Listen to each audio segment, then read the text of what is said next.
اعوذ باللہ من الشیطان الرجیم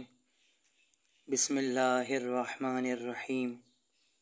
الحمد للہ رب العالمین۔ تفسیر قمی میں ہے کہ جناب امام زین العابدین علیہ السلام کی خدمت میں ایک شخص حاضر ہوا اور اس نے حضرت سے بہت سے مسئلے پوچھے۔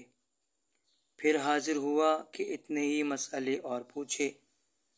تو حضرت علیہ السلام نے فرمایا کہ انجیل میں یہ آ چکا ہے کہ جو عمل تم کو نہ کرنا ہو اس کا علم بھی حاصل نہ کرو، اس لیے کہ جب عالم اپنے علم پر عمل نہ کرے گا تو خدا کی طرف سے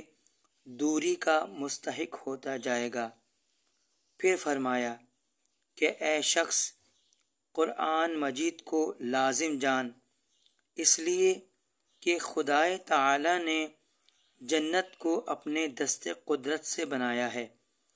جس کی ایک اینٹ سونے کی اور ایک چاندی کی ہے، اور اس کا فرش مشک کا ہے، اور اس کی مٹی زعفران کی ہے، اور اس کی کنکریاں موتی ہیں، اور اس کے درجے اتنے مقرر کیے ہیں جتنے قرآن مجید کی آیتیں۔ بس جو شخص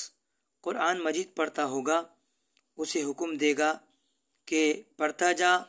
اور چڑھتا جا، بس جو ان میں سے جنت میں پہنچ جائے گا تو سوائے انبیاء